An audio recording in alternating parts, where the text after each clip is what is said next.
Hey, HannahMouse1 here. Welcome to another paper clay video. In this video I will be sculpting Drogon from the series Game of Thrones in light of the upcoming release of the prequel spin-off series House of the Dragon. So I'm going to be using my usual combination of flour, water and salt, and then mixing that with paper to create the clay. And I am first sculpting Drogon's head, and then I attach that to the neck and use this little metal tool to blend these together, creating all the ridges and like bone structures of the dragon. I am basing this off of Drogon as seen in season 5 episode 2, I believe, of Game of Thrones, when he is on top of the pyramid in Meereen with Daenerys just below him. So not quite Drogon at fully grown capacity, but not baby Drogon either. But so yeah, this is one of my favourite shots of the dragon, honestly. It's really cool. I believe this episode goes up on the same day that House of the Dragon episode 1 airs, so obviously I haven't seen the show yet, and I'm not going to spoil anything from Game of Thrones in this video, so don't worry about that. Although the show came out like quite a long time ago now, so yeah, hopefully that won't be a huge concern anyway. So here I'm sculpting in the forms of the legs, which I'm creating in these like 2 little portions, and then I sculpt out the wings as a separate piece. I always sculpt out anything liable to break as a separate piece, so like long limbs and anything like, especially this thin, like the wings are like literally paper thin in places. I sculpt those separately and I make 2 of them because obviously the dragon has 2 wings. And then I just attach those on using globs of paper clay as like cement between the 2. And then I add some extra form to the backs of the wings, like creating more ridges. I create a basic base for them to go on by creating basic geometric shapes out of cardboard, and I'm trying to make this look like a portion of the top of the pyramid in Meereen, as though someone like sliced a portion out. It's not exact, it is more like just a base for the dragon to sit on, but I do like the bases I make to be thematic to the piece, so I thought this might be a cute way of doing that.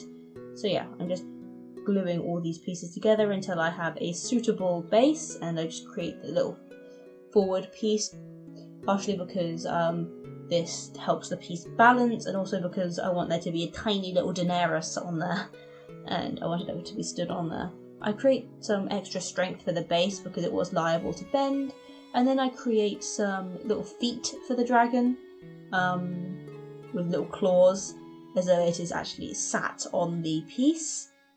And now I can really start adding some more form to the dragon, so I add some scales on his like chest, I suppose you could say.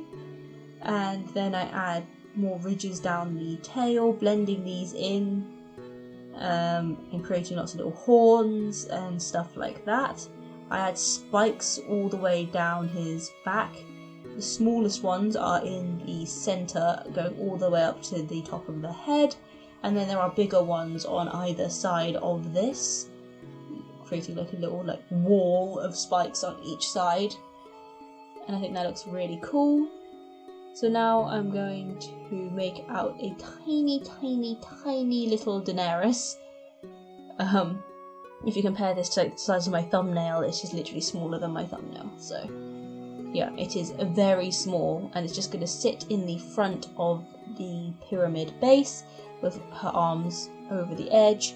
And now onto the paint job. This is honestly one of my favourite bits always, especially when I'm using black. Like, this is black with a tiny amount of blue in it, and it is so opaque and it is gorgeous to work with.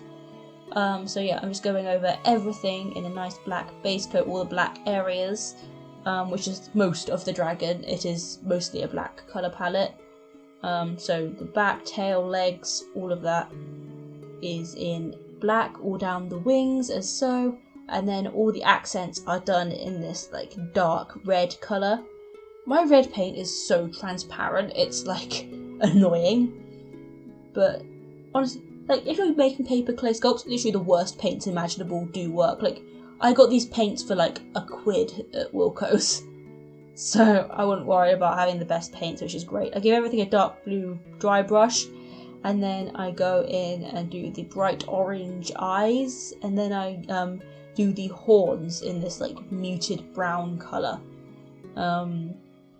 Then I add in the pupils with this like detail brush, and then I paint the base in a nice yellow colour. It actually comes out way brighter than it looks here, as you can see. Like, after a few coats, that paint became really bright.